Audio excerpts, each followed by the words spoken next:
Because here's the hard truth. Sometimes it's not that you don't feel successful. Again, it's that you're not doing what you know you're supposed to do. The guilt I felt wasn't just about what I hadn't achieved, it's about what I wasn't doing. Good evening, or I guess what's going on at whatever time you're watching this. My name's Xavier, and I'm the host of the Yes Network podcast, where we talk about everything from entrepreneurship, sales, to faith, and everything in between. But it's going to be through the lens of a gentle person like me, and probably like you too, because if you're anything like me, you're probably around that 20, 21, 22 age, and you're trying to figure life out. So let's just get this very clear. I'm not coming to you from the standpoint of being a teacher, okay? I'm still walking through life just like you. However, I'm just doing this because I want to document my journey while I'm saying yes to success. This is the Yes Network that stands for Young Entrepreneurs Succeeding, or simply young adults saying yes, YES, to success. And the goal is that when I look back, I'll be able to see all the mistakes, but all the growth that I made along the way. And hopefully, you don't have to make the same mistakes that I did. Okay, so if you want the backstory, the context, the content behind this podcast and why I do what I do, you should go ahead and follow me on Instagram at thereal.xaviernoor. It's literally just the real dot my first and last name, Xavier Noor. All right, but let's go ahead and get into episode 5. All right, so the title for this episode is "What do you do when you don't feel successful?" This is probably going to be one of the more not real, because all of my videos are real, but this is going to be one of the ones that just kind of hit closer to home for me, because I've definitely been just the last 2 weeks, just really, it's been rattling in my mind as we go into 2025, a lot of reflection. And it's like, I was laying in bed one day and I was like, I don't feel successful. And I'm sitting here like, hold on, hold on, hold on. You got a podcast about saying yes to success, and you're walking in the will of God. Not all the time, meaning I do mess up, right? But it's like, why don't you feel successful? I start talking. I start thinking about college, right? And how I'm not exactly, I don't have a degree yet. Just calling a spade a spade. I don't have the degree yet, right? I don't have all the certifications. I have a solid job, but on paper, I don't have that degree. I don't have, a crazy amount of accomplishments, or at least the accomplishments that I thought I'd have by 21, and somebody can probably relate to this. You think by one age you'll have everything, then you get to that age and you realize you don't have exactly what you thought. So who are you? Right? Let's talk about it. So, what do you do when you don't feel successful? So, again, I'm laying in bed and I'm like I'm just mad. I'm like, I don't feel successful. Like I still got some years to go before I get to where I want to be. And God just arrested me. He was like, your next podcast is going to be about this. And here's why that's important. It's because I don't do these podcasts to sound like a guru. I do these podcasts because they help me probably a lot more than they help you sometimes. I'm just going to keep it a stack. I have to write out what I'm going through on paper, right? I have to write out what I'm going through on paper and find solutions before I come to you. And even if I'm coming to you without a solution, I'm coming to you with the best way that I'm walking through it, thanks by the Holy Spirit and also the good mentors that I have along the way. So, with that being said, one second. Okay. With that being said, let's talk about what do you do when you don't feel successful. 3 steps that you have to do when you don't feel successful, or at least 3 steps that I do when I don't feel successful. Okay. Number 1, remind yourself. Number 2, rewind yourself. And number 3, press play. All right. So, rewind, and press play. All right, let's go ahead. It's going to be a couple verses in this video, just two. Psalm 19 verse 7 and Psalm 25 verse 21. Y'all can read them on your own time, but it basically says the instructions of the Lord are perfect, reviving the soul. That's the Psalm 19 one. Okay, so the instructions of the Lord are perfect, reviving the soul. To revive means to bring back to life, means to get you back on your path, right? So sometimes the reason why I don't feel successful is because my definition of success just be off sometimes.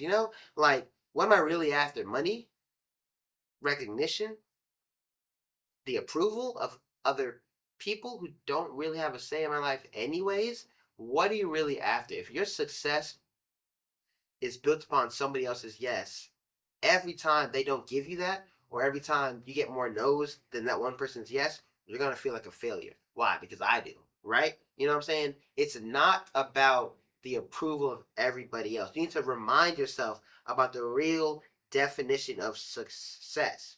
Like, yeah, I see other people my age with nice cars, the degree. That's the main thing. Nice cars, the degree, the money, the girl. Cool. That's great. It's nice and shabby. However, that should not make me feel like I'm failing. And that's what I realized laying in my bed. I'm chasing the world's definition of success and not God's. Maybe I didn't realize that when I was in my bed, but I woke up and I just been wrestling with that. Like, your definition of success got off. Because what is the real definition of success? Go back to episode 1. It is being in the will of God and enjoying it, right? God's idea of success is way deeper than a bank account or a title because God's success can't be taken from you. All right, so cool. You get the degree. What happens when that degree doesn't mean anything? I heard a stat. It was like a bachelor's degree loses its meaning in 5 years. Now, I'm not knocking no degree, but what I'm saying is if anything that you deem success can be taken from you, you got to remind yourself that's not success because success shouldn't be able to be taken. It should be part of who you are. And so, again, the instructions of the Lord are perfect, reviving the soul. Go back to the last thing God told you to do and do it. You have to remind yourself of what He told you and what the real definition of success is, and then just get realigned with that. Now, I make it seem super simple, like, oh, that's it. It is that simple. I didn't say it was easy, but it is that simple. You have to remind yourself of your vision, the definition of success, and where you're going. All right. Number 2, rewind yourself. All right. So, boom, you've reminded yourself, okay, my definition of success is off. I'm bugging. Let me take a step back and realize that success is just being in the will of God. All right. I need to go back to the instructions of the Lord because that's what's going to revive me. That's what's going to give me a chance to restart, to keep going. That's what's going to make me feel renewed. Okay. All right. Cool. Now you got to rewind.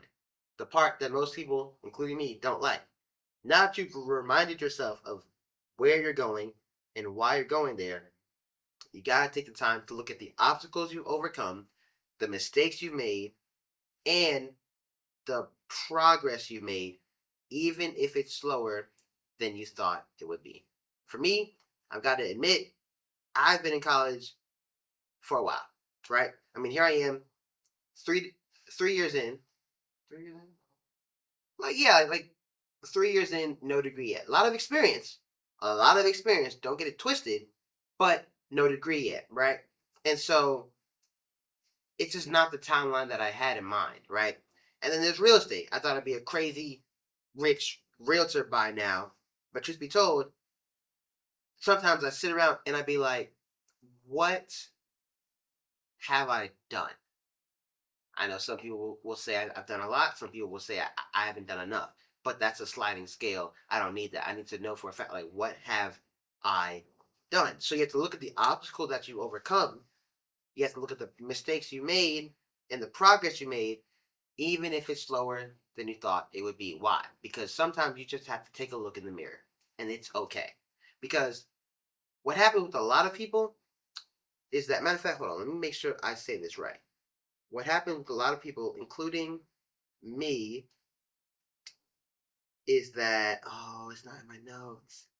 I'm going to try and put this the best way. Here it is.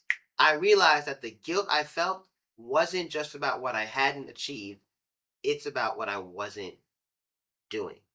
And that's why you have to rewind. When you're watching a movie, or, okay, if you're a basketball player, football player, a baseball player, anything where you have to watch film, right? When you're watching your film, you watch the good parts and the bad parts. You have to rewind and realize, okay, why didn't we run this play here? Why didn't you swing off the screen? Why'd you go straight to the rack knowing there's 3 people in the paint and you ain't swing it out to the corner? Why? Right? You have to rewind.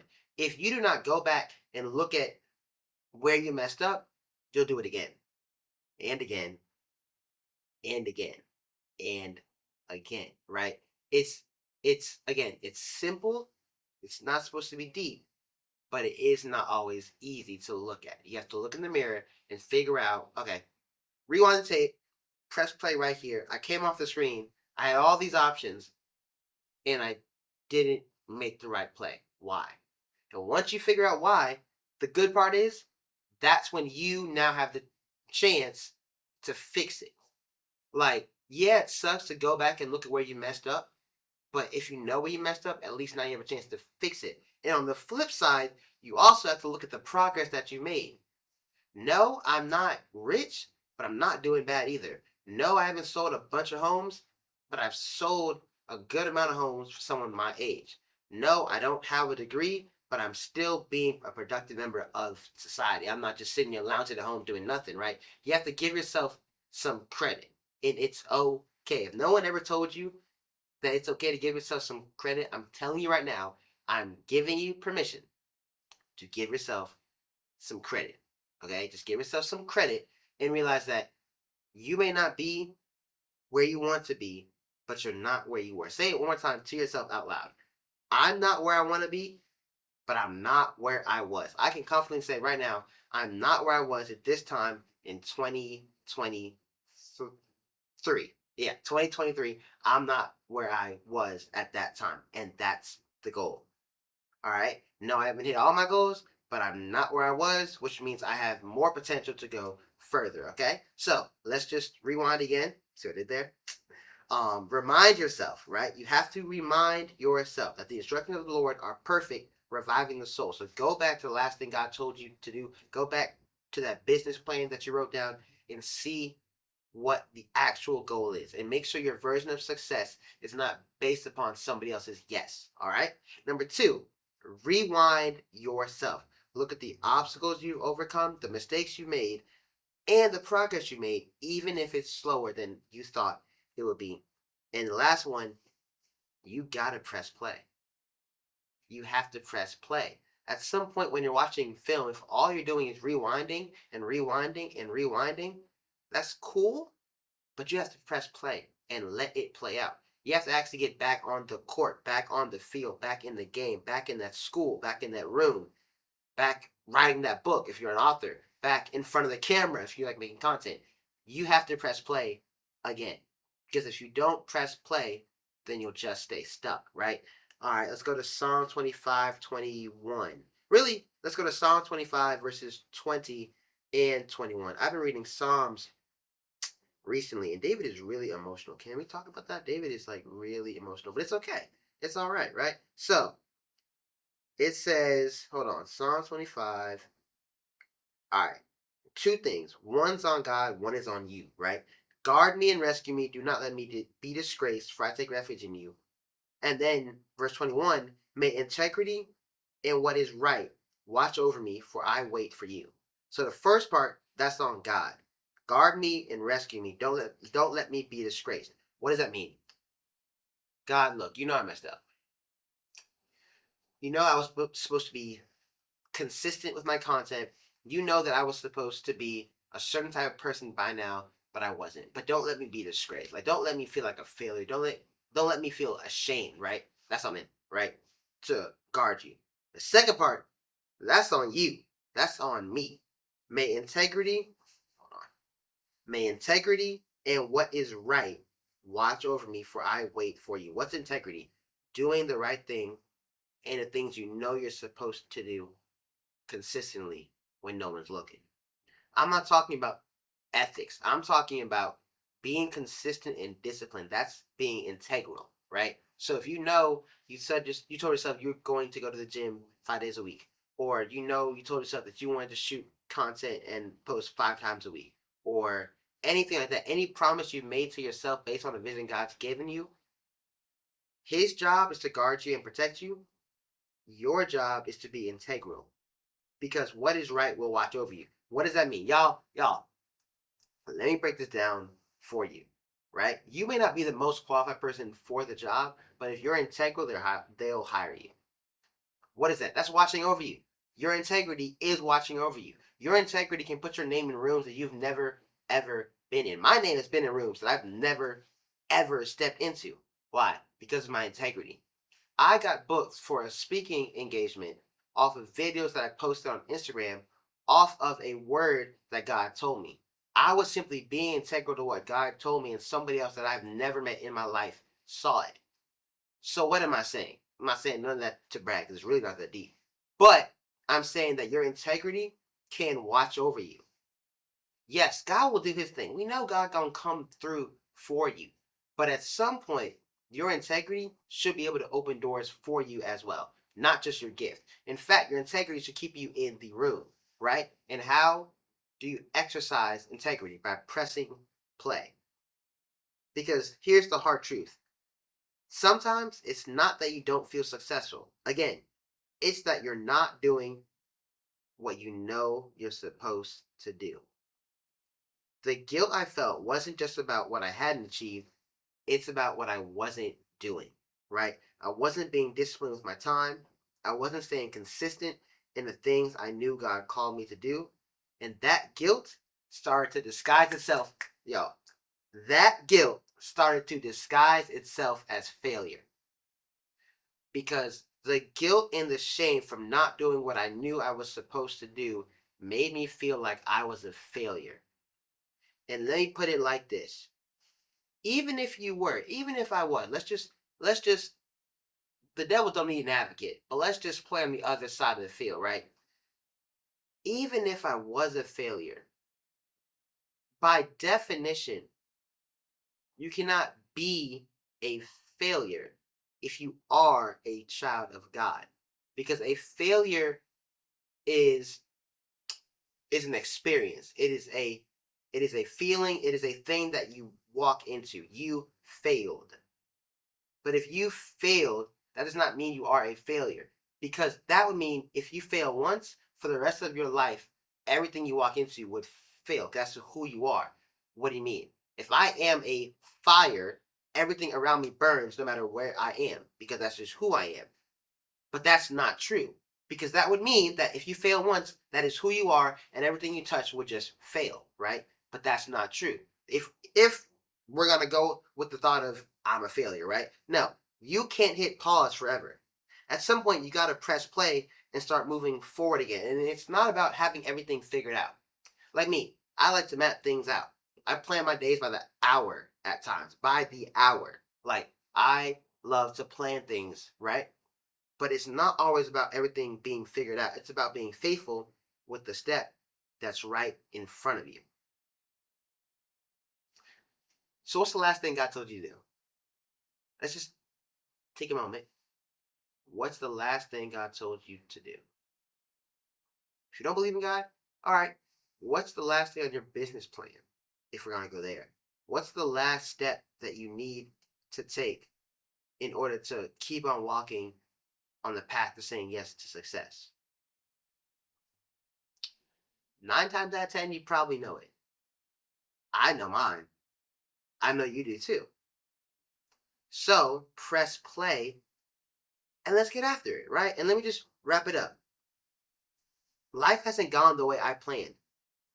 I thought I had way more success by now. But what I'm learning is that success isn't a destination, it's a journey, right? Because if success was a destination, all these people who are millionaires by 21, that would mean the rest of their life until they're 80 is just meaningless because they've already met success. They already been successful. Therefore, they don't really got to do anything else.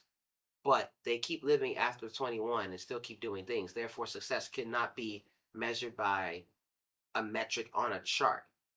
It just can't because that's a sliding scale. It's just too different for the person, for the different people that you talk to. Success looks completely different. Therefore, it cannot be based upon anybody else's definition. It has to be based on the Word of God, and then that's it. Because that is solid and never changes. You know what I mean? Exactly. So, the truth is, we all have moments when we feel like we're falling short, and that's okay. That is okay. I'm telling you right now, it's okay. Because at least if you recognize that you're falling short, that means you know you can be greater, right? Most people, some people, not most, some people don't even have that mental recognition and mental awareness that they could be better. But at least if you notice you're falling short, that means you know you could be better. And that's the first step, honestly. That is literally the first step.